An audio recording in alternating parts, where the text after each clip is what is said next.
Uma boa noite a todos novamente. Então, como eu estava falando, o tema da palestra é eu, nós, eles. Uma evolução espiritual. Como eu estava dizendo, antes das palestras, normalmente eu dou uma descansada lá de uns 40 minutos, quando a palestra é muito longa, porque normalmente a gente não consegue guardar tudo aquilo que a gente estudou. E se a gente for tentar dar uma ordem lógica a isso, a gente acaba se enrolando. Então eu sempre me coloco à disposição no plano espiritual para que nesses minutos, vamos dizer, eles me intuam uma forma de eu conduzir a palestra de uma maneira que as pessoas possam sentir a palestra, possam aprender com elas. E nessa viagem que eu acabei de fazer, antes de vir para cá, nesses 40 minutos de sono, eu fui transportado para a época de mais ou menos 1900 a 1930. Ou seja, nesse período acontecia a Primeira Guerra Mundial. E aquela época, para se ter uma ideia, qual era o objetivo do ser humano aqui na Terra? Era estar vivo. Porque a expectativa de vida naquele período era de aproximadamente de 34, no máximo, a 36 anos. Entre os homens, menos ainda. Por quê? Porque acontecia a Primeira Guerra Mundial. Então, os homens eram mandados para o fronte, para enfrentar o inimigo, e ali praticamente foi uma das guerras onde houve uma maior quantidade de mortes num tempo mínimo possível. E fora isso, nós tínhamos outros problemas que eram as doenças, que eram todo tipo de doença que você podia imaginar, tifo, rubéola, sarampo, gripe espanhola, que veio mais tarde. Mas, ou seja, nós não tínhamos os antibióticos que nós tínhamos hoje. Morríamos simplesmente porque não tínhamos remédios para poder durar um pouquinho mais. Então, ou seja, se algum de nós teve a oportunidade de estar encarnado por volta de 1900, 1920, a nossa luta era para estar vivo. E quando a gente fala numa luta para estar vivo, a luta é com quem? É comigo mesmo. Eu tenho que buscar recursos, inteligência suficiente para eu me manter vivo. Seja no conhecimento que eu posso adquirir, seja da maneira que eu posso ter uma flexibilidade para eu me manter vivo. E quando a gente fala em se manter vivo, imaginem nós aqui, que estamos em poucos hoje, dentro de um barco. E está faltando meia dúzia de salva-vidas. Como é que nós vamos fazer para decidir quem vai e quem fica com salva-vidas? Nós nos desconhecemos, essa é a realidade. Nós só nos conhecemos quando estamos de frente de uma realidade dura, aí você vai se apresentar como você é, não como a sociedade nos vê, né? Que eu sempre brinco no Caminho da Luz, eu falo, agora está fácil aqui, porque a gente está encarnado, ninguém sabe de verdade o que eu estou pensando. Aqui a gente faz cara de bonitinho, porque é socialmente correto, nós escondemos todas as nossas falhas, né? Como eu brinco, é aquela história, né? Uma mulher quando encontra a outra na rua, ela está com o marido, aí quando a mulher vem, a outra amiga fala, nossa, que alegria te ver, como você está linda, nossa, emagreceu, e faz aquele monte de elogio, você também está maravilhosa, aí sai andando, aí o marido lá na frente, nossa, essa daí deve ser sua melhor amiga, né? Aí ela fala, que nada, isso é uma cobra que vou te dizer. Nós homens temos uma característica diferente. Se eu encontro um amigo, aí de longe, seu pilantra, a gente começa a xingar o amigo. Se a mulher está junto, a mulher fala, meu, mas que traste é esse? Que cara é esse? Que nada. Esse aí é meu melhor amigo. Ou seja, nós ainda nos escondemos no nosso corpo físico. Nós ainda utilizamos ele num processo inverso. Nós não falamos a verdade. E aí, quando a gente está, imagina, exposto a uma situação dessa que está faltando lá 4 salva-vidas. Alguém aqui se garante que não entraria numa disputa ferrenha ou que levasse até a morte? A gente não assiste tantos filmes. A gente pode ouvir o evangelho que for. A gente pode ouvir as palavras mais lindas. Mas na prática é que nós vamos saber quem nós somos de verdade. Quando o Japão teve aquele tsunami, que nós assistimos aquela coisa assustadora, quando terminou o tsunami, aquela destruição total, o pessoal montou aqueles abrigos para que as pessoas pudessem ser atendidas. E aí o que aconteceu? Olha que incrível. Aquela fila de japoneses, certinha, cada um recebendo 3 bolinhos de arroz, quietos, com educação, com gratidão, pegando água, todo mundo sem desespero. Aí nós falamos assim, os Estados Unidos também está numa condição final. Aí você fala, não, é porque no Japão todo mundo tem dinheiro. Nos Estados Unidos também tem. O que aconteceu quando teve aquele furacão que passou lá no Mississippi? As pessoas simplesmente, aquelas pessoas aparentemente, né, de alta educação, saíram depredando tudo, roubando tudo, saqueando tudo. Ou seja, nós temos 2 exemplos, nas mesmas condições materiais, só que com atitudes totalmente diferentes. Por quê? Porque a história, ela não muda da noite para o dia. Ela não muda de uma hora para outra. Esse é o processo do homem desde que encarnou, desde o espírito simples, ignorante, como todos nós fomos criados.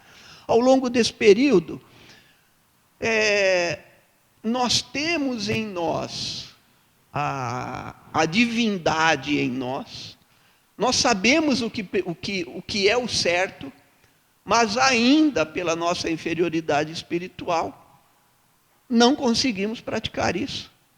Né? Porque como Gandhi disse, se na face da terra tivesse só o sermão da montanha, e todos nós seguíssemos, bastava, não precisava desse monte de livro, desse monte de tese. Por quê? Porque as coisas não acontecem num livro.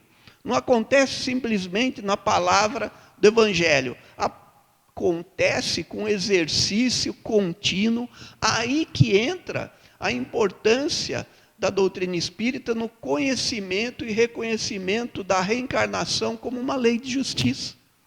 Então, olha só, nós estamos vindo passo a passo, encarnação a encarnação, tentando nos desligar o quê? Dessa situação do eu. Do eu, né? Até o doeu também, né? Porque para nós é um sofrimento passar dessa situação de ignorância para um espírito mais elevado, em que deixa de se pertencer e buscar apenas as coisas em favor de si próprio, para tentar ver o nosso. Como é que funcionava? Aqui eu estou com algumas pessoas com uma idade, né, uma experiência maior. Como é que era antigamente no trabalho? Nós lutávamos para conhecer aquele serviço e não passávamos para ninguém. O patrão tinha um problema sério, para fazer o outro ensinar o serviço para o outro. Você tinha que ficar ali. Eu, quando entrei, pelo menos no meu primeiro emprego, eu ficava assim. Eu ficava ligado, prestando atenção como é que o cara fazia, como é que ele pensava, porque o cara passava o trabalho para mim? Não. O que ele dizia? Eu tenho que me garantir, porque eu não posso perder esse emprego. E todo o conhecimento era direcionado a 1, 2, 3, 4 pessoas. Ninguém distribuía conhecimento. Ou seja, um mundo extremamente egoísta, da mesma forma que os grandes países fazem na questão da tecnologia, do ensino, da profissionalização. Você defende o seu país em prol da garantia de que ele seja o melhor do que o outro. E o outro é praticamente colocado de lado. É um processo. Então, antigamente, voltando a 1900, a 1930, que a expectativa de vida, já pensou você nascer, a sua mãe olhar para você e falar assim, poxa, se você chegar aos 40 anos, não bate palma. Hoje, o que está acontecendo com a gente? Diferente. O cara pode viver 100 anos e ele não sabe o que ele vai fazer com a vida dele. Aí a gente pergunta, mas para que você quer viver 100 anos? Não é nem que quer, você vai ser obrigado a viver 100 anos. Principalmente daqui a 15 anos. Porque tem tanta tecnologia médica chegando, que nós vamos começar a substituir órgão assim, como se fosse a coisa mais simples. Nós não vamos mais fazer os esforços que a gente fazia no passado. A gente já não está fazendo tanto esforço. Por quê? Porque a evolução é do espírito. Deus não nos fez para vir aqui para carregar peso. Não foi esse o objetivo dele. O objetivo foi outro. Fazer com que nós pudéssemos sair daqui felizes, amando um e o outro. E daqui a 10 anos, mais ou menos, muitas profissões vão morrer. Vão simplesmente desaparecer. Eu já fiz uma expectativa do meu negócio, e uma das minhas empresas, eu sei que não vai resistir mais que 10 anos. Eu já avisei os meus colaboradores, comecem a aprender outra coisa. Porque daqui 10 anos, a nossa empresa não existe mais da forma que é. Estão aparecendo máquinas que não tem nenhum contato humano, você aperta o botão e o produto sai pronto do outro lado e acabou. Não vai precisar mais de ninguém. Ou seja, daqui 20 anos, nós vamos ter um planeta repleto de inúteis. Estou dizendo inútil não é naquilo que você pode fazer, não. Eu não vou ter mais utilidade. Porque carregar peso, o pessoal já desenvolveu exoesqueletos que pode levantar 1 tonelada. Você põe um exoesqueleto junto do teu corpo e você movimenta 1 tonelada, sem dificuldade. As fábricas de carros, para quem já viu, não tem mais funcionário, é só robô. Você vê centenas de robôs transferindo peças. Ou seja, eu me lembro que meu pai trabalhava numa empresa automobilística, que eu também trabalhei quando eu era novo. Eram 4 caras para tirar uma chapa de dentro da prensa. 4 para tirar, o outro para... E normalmente, um por ano perdia o braço, a mão. Era normal. INSS era cheio de gente, né? Até o nosso ex lá, né? Não perdeu um dedinho. E aí, era isso. Não vai ter mais. Vai ser tudo automatizado. A gente não vai ter nem falar, posso carregar pedra para você? Não, porque não vai ter pedra para carregar para todo mundo.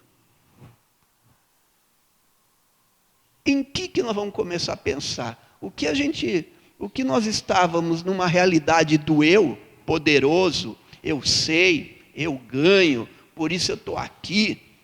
A gente vivenciou isso, quem lembra, alfaiate, né? Nossa, alfaiate era uma profissão lindíssima. Eu ficava, você tinha que marcar hora com alfaiate, ir lá comprar o tecido, levar para ele fazia todo o desenho do seu corpo, alfinetes, demorava 2, 3 meses para sair o teu terno. Existe alfaiate hoje? É 1, 2, 3, só para quem pode pagar muito dinheiro. E olha lá. Hoje, às vezes está mais caro para você fazer uma barra de calça do que comprar uma calça. Eu passei outro dia num lugar, eles cobraram, a mulher estava cobrando R$ 25 para fazer a barra da calça. Hoje eu passei em frente a uma loja, estava R$ 25 a calça. Então, olha a revolução. E o que nós vamos fazer daqui por diante? Quem é que vai nos amparar? Será que essa fé cega que todas as religiões pregam vai poder sustentar isso? Porque se você não tem um retorno, foi o que aconteceu com os maias. Os maias sumiram por quê? Um estudioso, amigo meu, da civilização maia, ele falou, foi uma crise de fé. Porque você começa a pedir a Deus algo. Coloca lá as oferendas, faz o que é possível, vamos fazer a novena, vamos andar ajoelhado. Mas não acontecia mais nada. Então era uma crença baseada simplesmente na fé cega.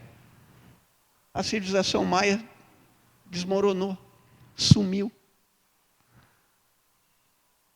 Agora nós estamos num novo patamar que as próprias empresas desenvolvem. Ninguém mais pode falar eu. Se você falar eu, você corre o risco de ser demitido. Por quê? É nós. Nós precisamos melhorar os processos. Nós precisamos vender mais. Nós precisamos trabalhar com efetividade. Nós precisamos respeitar o nosso cliente. Nós precisamos buscar mais fornecedores. A gente começou a passar de um sentido de eu, que eu mandava, eu faço, eu quero, porque eu sou a bola da vez, para começar a pensar o seguinte, olha, é bom a gente começar a pensar em nós. Acho que é bom a gente começar a se unir. Mesmo que a gente não se ame. Mesmo que a gente se debata. Mas nós precisamos ficar unidos. E é tão unido, e os Estados Unidos é tão forte, porque as associações lá têm um poder fenomenal. Então eles se unem, não é porque um ama o outro, não. É porque eles ainda têm interesse. Então nós ainda estamos vivendo num mundo em que o nós é só aparente. É só aparente. É só pela necessidade. Eu tenho que falar nós, quando de vez em quando dá vontade de falar que eu quero pregar o tapa no fulano, mas eu não posso, porque senão não é socialmente bem visto, né? Para não falar outra coisa. Então nós ainda estamos vivenciando um nós voltado a esse tempo, que ainda é egoísta. E só com uma religiosidade, com um comportamento ético de verdade, como se baseia a doutrina espírita, e com racionalidade, é que nós vamos poder mudar. É que de alguma forma nós vamos poder evoluir. Porque todas essas condições contrárias que nós encontramos ao longo dos últimos 5 séculos, né? Com guerras, confrontos religiosos, todo tipo de discriminação, de preconceito. Hoje nós estamos sendo obrigados a mudar o nosso comportamento, vamos falar a verdade, à força. Ainda não conseguimos interiorizar o que de fato Jesus veio nos dizer. Jesus ainda é o homem mais atual, o espírito mais elevado e atual do momento. Porque se nós não mudarmos, se nós não entendermos a importância do outro, Jesus não fala nem nós, porque imagina, é um espírito tão evoluído, é um espírito tão elevado, que ele nem precisa estar com nós. Eu digo da forma que aconteceu pessoalmente, mas era só assim que a gente poderia sentir os seus ensinamentos. Ele cuida do nosso orbe, nós estamos sob a sua administração. E de vez em quando, para exercitar a prática do amor, da ética, do respeito ao próximo, como é que faz? Só vivendo. Não tem outra história. Porque é que nem médico que fica fazendo 5 anos de medicina e não mexe num corpo. Que é o que está acontecendo agora. Né? Abriram um monte de faculdade de medicina, mas nenhuma tem ligação com o hospital. O cara sai de lá e nunca mexeu num corpo.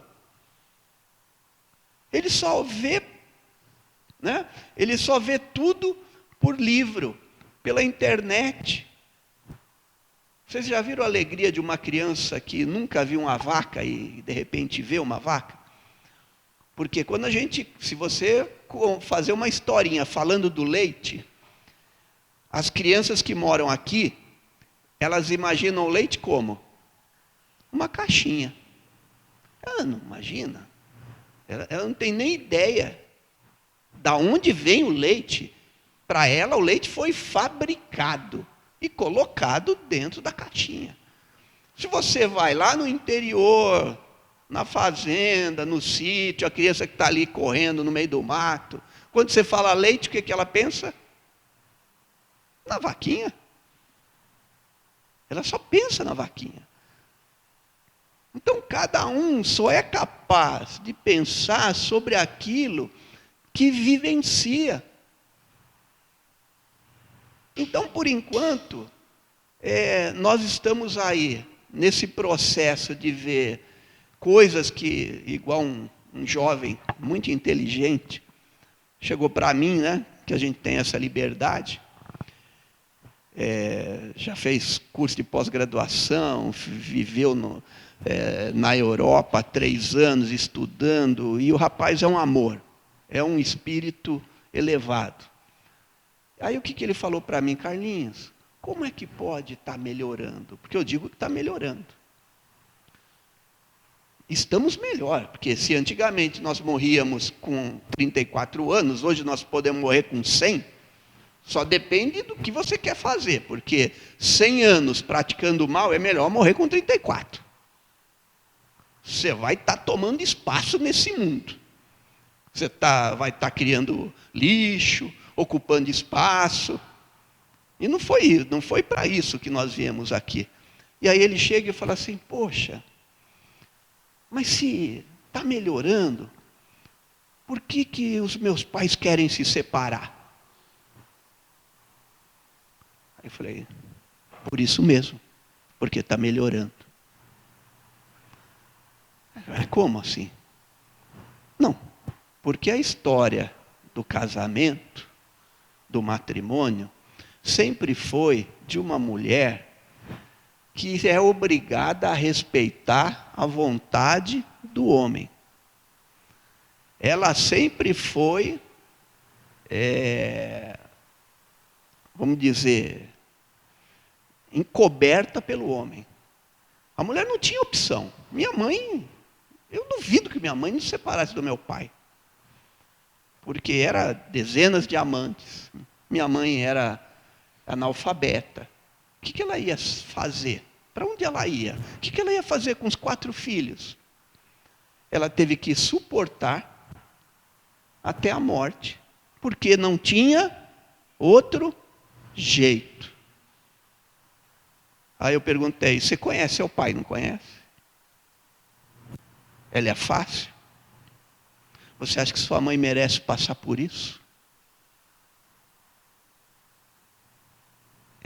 Se nós não tivermos um nível de igualdade mínima, aí nós temos que manter a nossa relação. Só há respeito quando o outro, de fato, entende o outro. Então, o que está acontecendo hoje nessa questão da separação, o que ocorre, é porque são aqueles que não tinham nada a ver. Que não tinham aprendizado, seja ele religioso, ético, comportamental, para que as relações se mantenham. Eu sempre digo para minhas filhas, na hora de namorar, vai visitar a tua sogra. Fica lá o fim de semana, para ver como o filho trata a mãe. Porque se ele não trata bem a mãe, não é você que ele vai tratar bem. Quando você vê que um homem trata bem a mãe, pode contar. Ele tem história para poder te tratar bem. Então a realidade é a prática. Por mais que nós consigamos entender toda essa revolução que está acontecendo, é porque essa revolução é para nos testar. Porque é fácil, né? É aquilo que a gente fala, todo mundo que a gente não critica os governantes que estão lá. Eu não acredito, não é possível que quando o cara começou, ele não tinha um ímpeto de auxílio. Não é possível. Porque senão nem os espíritos, eu acredito que os bons espíritos não deixariam o cara chegar lá. Começava, dava outra coisa para ele se ocupar, mas no meio do caminho, a gente se perde. As facilidades do mundo, a porta, né, escancarada, não é porta estreita. A gente entra por uma estreita, mas daqui a pouco aparece uma porta escancarada te convidando para o mundo. Aí é que você vai dizer quem é você. Aí você vai provar Jesus na sua vida. Aí você vai dizer quem você é.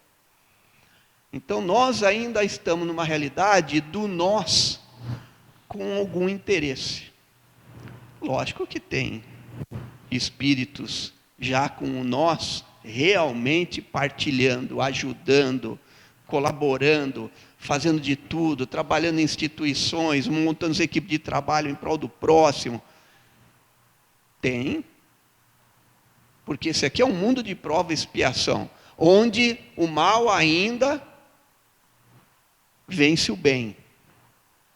Mas tem o bem. Tem o bem. Para a gente entrar numa nova era do eles. Como é que é eles? Foi o que aconteceu com Jesus. Jesus estava preocupado, a relação dele, da diferença de evolução espiritual é tanto que a gente vê ele lá. Para ele, nós somos eles.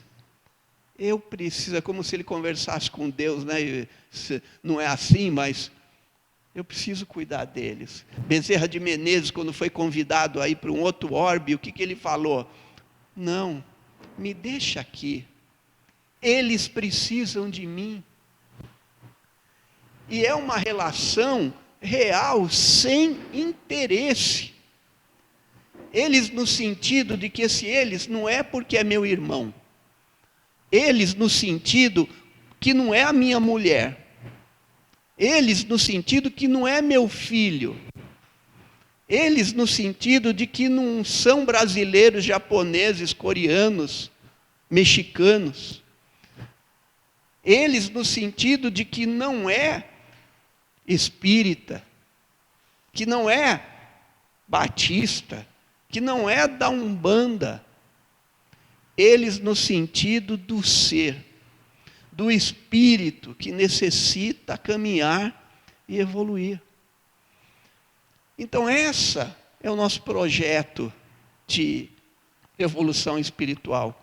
No momento que, de fato, a gente abandone as nossas crenças, os nossos limites culturais, sociais, para entender o outro como o meu ele.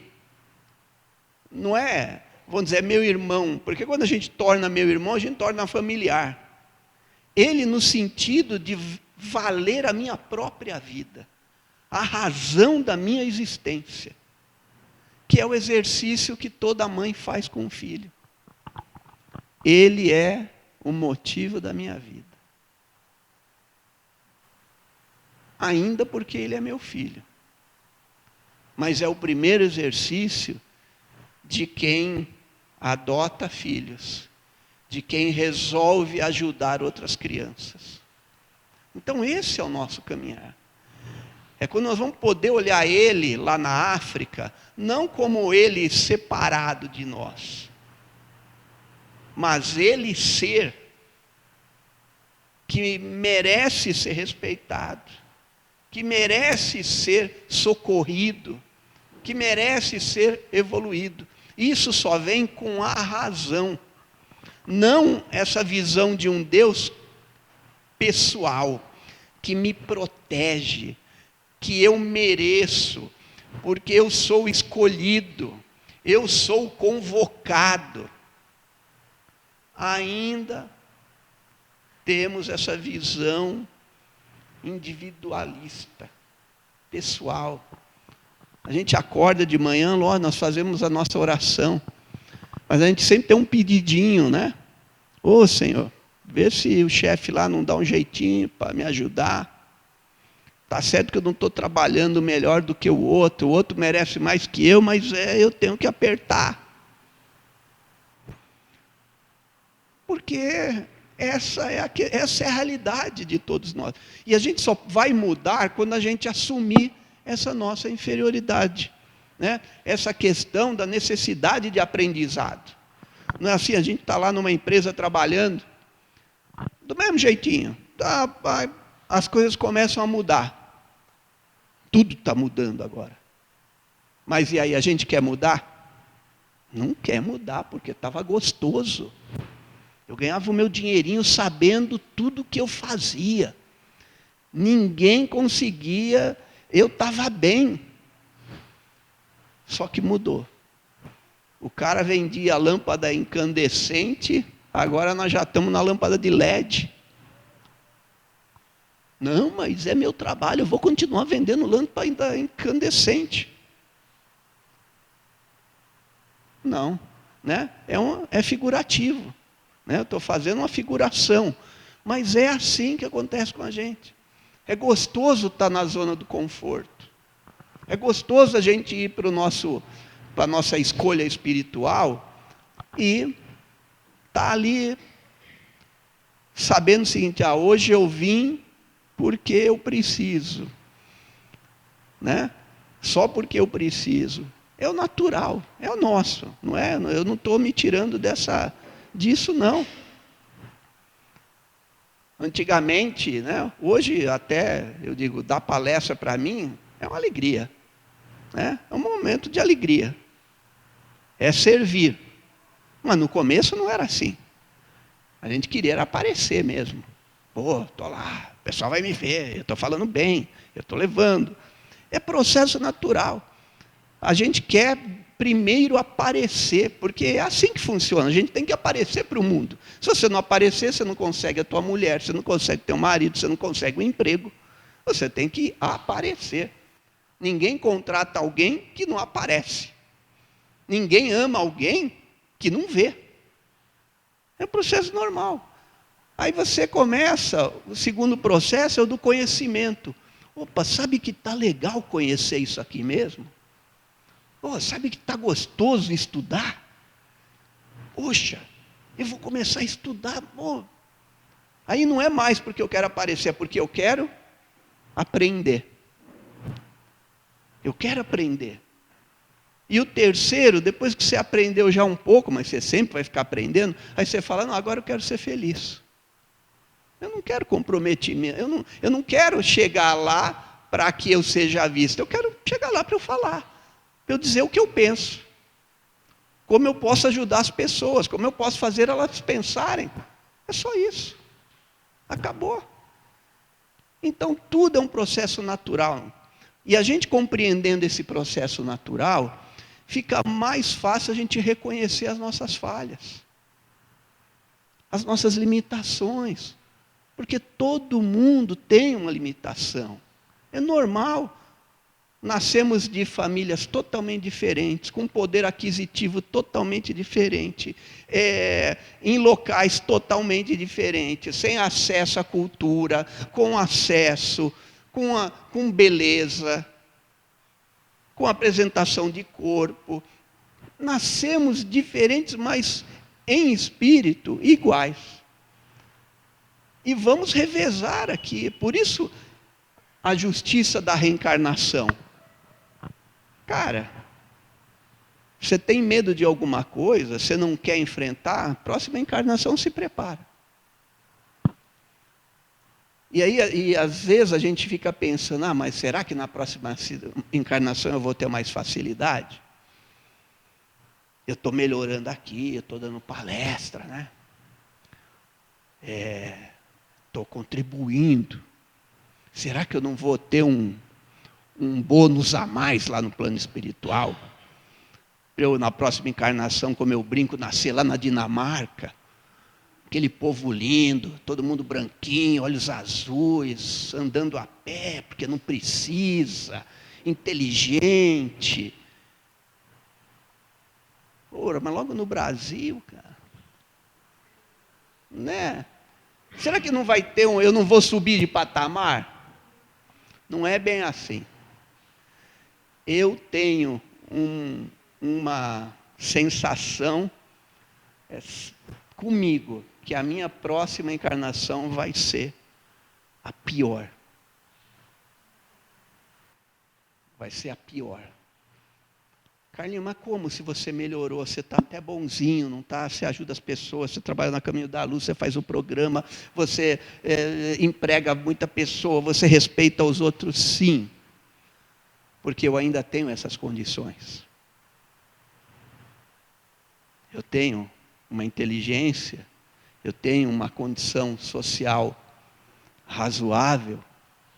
Nasci em São Paulo, na capital. Não nasci lá no Nordeste, no final do mundo, sem acesso a nada.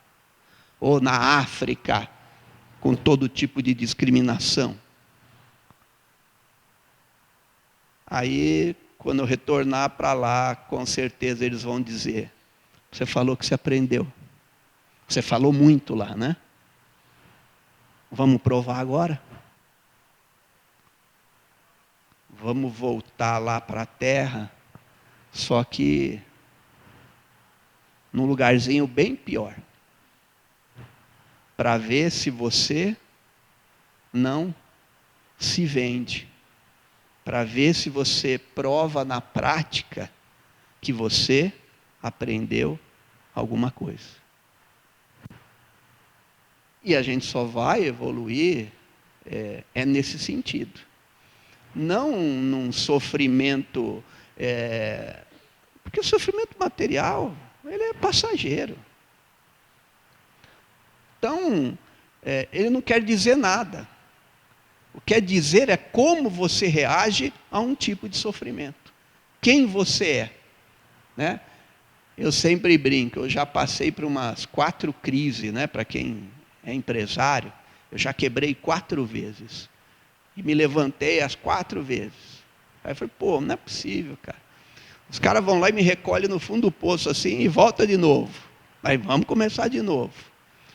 Só que eu já vi muitos amigos que quando foram, né, quando perderam tudo, mudaram totalmente. Eram pessoas honestíssimas. Porque quando a gente tem e nada nos falta, é mais fácil ser honesto. Não é? É mais fácil não levar vantagem no troco de uma padaria. É mais fácil você não ter que comprar um CD pirata. Agora, quando você perde tudo, aí vamos ver quem você é. Se você não se entrega para as facilidades, para o desespero. Porque aí você não vai entender. O que Deus quer da gente é que a gente encontre sentido na nossa vida. E esse sentido é o que Jesus nos trouxe, é o outro. Jesus veio nos mostrar a existência do outro. A importância do outro, porque eu só vivo quando o outro vive como eu. Quando o outro, não em questões materiais. As questões materiais nesse mundo de prova e expiação, elas nunca vão se igualar. Nunca. Porque se nós somos reencarnacionistas, e a maioria está no proletariado, né? Vamos falar de Marx. Desde quando nós estamos no proletariado? E se somos reencarnacionistas, a gente retornando, não era para a gente mudar essa pirâmide? Mas a gente não muda, porque nada muda da noite para o dia. Não é uma revolução armada que vão fazer as pessoas mudarem. É nós que vamos alterando. Queria me lembrar agora aquele expositor espírita lá do Rio de Janeiro, que teve o AVC, Raul Teixeira. Raul Teixeira explica essa diferença dizendo o seguinte, né? Você nasceu em Copacabana, nem olhou para o morro, nem olhou para cima, tratou eles como os deserdados, é culpa deles. Na próxima encarnação, onde você vai nascer? Você vai nascer no morro. Aí vai sofrer no morro. Mas vai ter um olhar um pouco diferente sobre quem está lá em Copacabana. E aí, você se portou direitinho no morro, você vai voltar para Copacabana. Só que você não vai mais ver o morro do jeito que você via, porque você já esteve lá. Você já sentiu. Então, tudo está na prática humana, não está...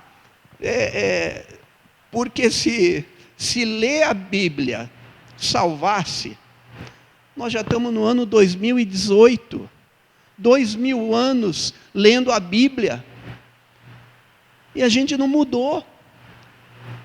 Ainda nos separamos por religiões, por cor, por país, por riqueza. Continuamos. Por quê? Porque não há revolução. Então,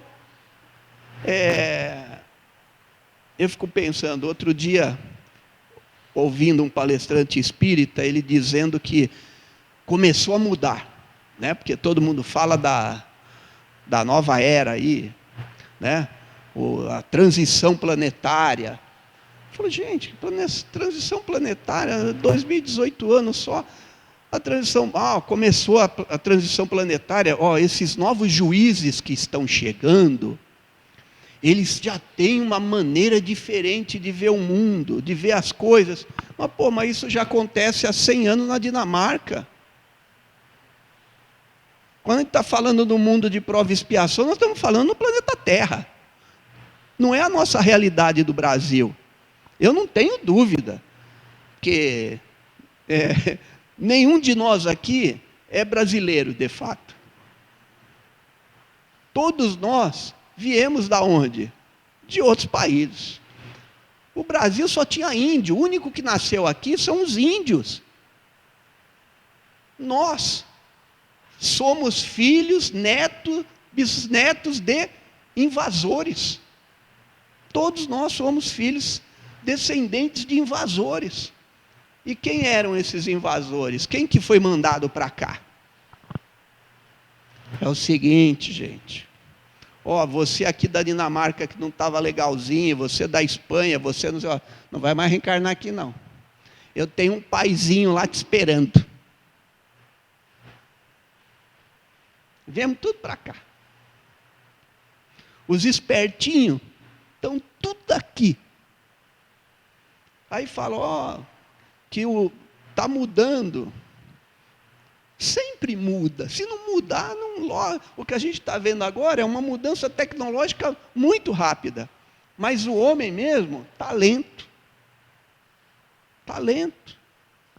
Porque a gente não consegue ainda entender Jesus de fato. A gente não consegue ir na profundidade dos ensinamentos dele. Nós não conseguimos vivenciar. Porque, como diz Kardec, o maior mal da humanidade, qual que é? O egoísmo e o orgulho. E nós vamos ter que nos separar disso, melhorar isso, para que a gente fique melhor. Agora, a gente só vai ficar melhor quando nós aceitarmos essa condição racional. O Espiritismo nos dá uma doutrina lógica, racionalizada, porque não há milagres no Espiritismo, a gente não diz, é tudo natural. É o aprendizado natural, com o esforço próprio de cada um de nós. A Europa toda ainda vive a filosofia existencialista, que é aquele cara que não acredita em Deus, porque sofreu igual um louco na Primeira Guerra, na Segunda Guerra. Como é que você, no meio da guerra, vai falar assim, Deus existe? Então é melhor criar uma doutrina, né, uma filosofia existencialista que diz o seguinte, eu não vim do nada e vou para o nada. E essa vida toda não tem sentido. É uma angústia. Porque já imaginou, se você não sabe para onde vai, se você não acredita em nada, e você estiver perto de morrer, imagina a angústia. Nós não, nós espíritas ainda podemos dizer, poxa, já vou dar uma aliviadinha e depois vou reencarnar de novo. Ou então eu estou lá no finalzinho, mas falo, não, eu tenho que continuar estudando, porque quando eu voltar eu já estou mais preparadinho. Eu já estou me dedicando agora. Eu brinco, né? Que eu falo, não vai dar para eu ser a minha próxima encarnação, eu queria ser um bailarino russo. Eu adoro, amo balé clássico. Devo ter, né? Não há outra encarnação lá naquele país onde, né, provavelmente eu não fui dos melhores. Vivenciava esse mundo maravilhoso, aí você se encanta. Aí eu falei, pô, quem sabe? O máximo que foi eu saber dançar um samba rock, né? Um sambinha, né? Então a gente quebra um galho. Mas eu falei, pô, na próxima encarnação, pô, será que não dá para eu ser um bailarino clássico? Dançar no Bolshoi? Mas não é assim, né? Não é assim. É a prática. Então, gente, convite, resumindo o convite dessa noite, é para nos colocarmos dentro de uma análise da nossa realidade espiritual, material, entender as nossas limitações, aceitar as nossas limitações, porque é só aceitando que a gente muda.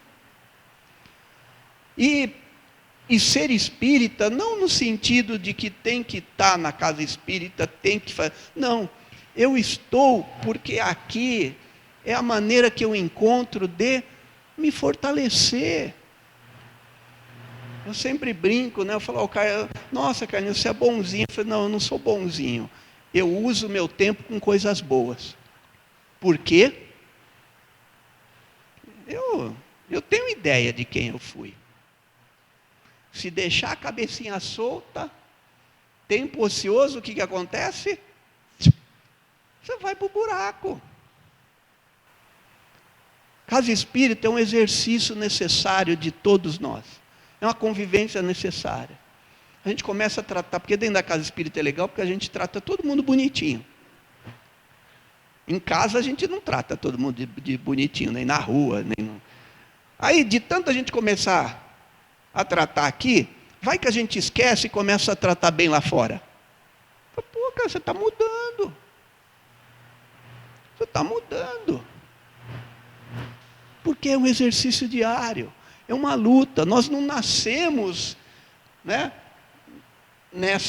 nesse século. Nosso começo não é agora. Já está. E quando a gente entende isso, a gente se respeita e agradece.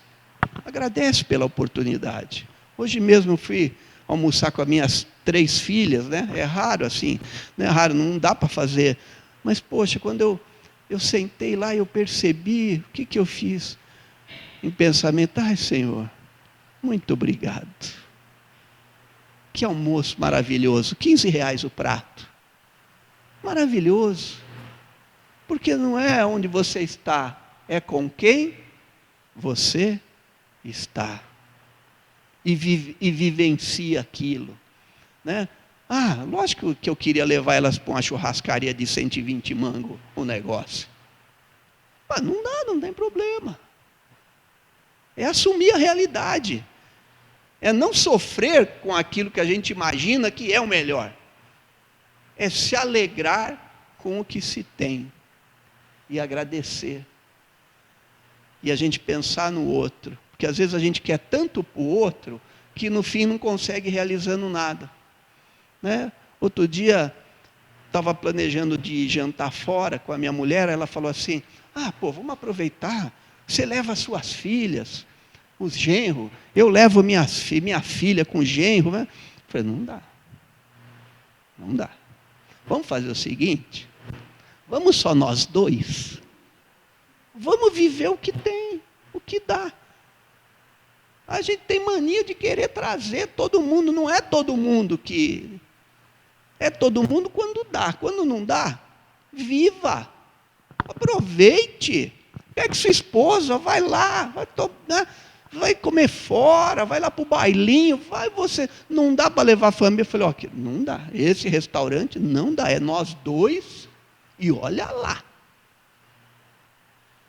Vamos deixar eles. Deixa eles viverem a realidade dele. Mania da gente querer interferir na realidade do outro. Quer que o filho viva o que a gente vive. Eles não trabalharam 50 anos, 40 anos. Eles não são aposentados e não ganham uma graninha, né? Agora é a vez deles. É entender com lógica, com razão. Porque se você ficar infeliz, você vai tornar a vida dos seus filhos também infeliz. O eu é necessário para o primeiro equilíbrio. Depois nós vamos pensar no eles, né? Aí o eles vai entrando na nossa vida com respeito, com tranquilidade, sem pensar nas questões materiais. Então, gente, esse é o convite, né? Eu acredito que do eu nós já passamos, estamos no nós, e aí vamos ter uma visão de olhar o outro. O outro que não é necessariamente o meu irmão de sangue, o outro que não é, aquele que vive da mesma doutrina, aquele que é rico ou que é pobre, é negro, é branco. Simplesmente é o outro como ser, como espírito imortal que tem necessariamente a finalidade de ser perfeito. Por enquanto, vamos vivenciando com alegria as nossas imperfeições. A cada dia descobre uma, melhora ela, e que na próxima encarnação a gente tenha condições de retornar aqui e vivenciá-la, mesmo com sofrimento material, qualquer que seja ele, mas com alegria no coração e a certeza de que o que conta não é o que nós temos, mas quem nós temos, quem nos acompanha, quem faz parte da nossa vida. Que bom que a gente vai poder construir a família que tanto Jesus nos trouxe como meta, mas não uma família porque é de sangue, mas uma família real, porque se ama, se respeita e vê no outro a felicidade de si próprio. Uma boa noite a todos.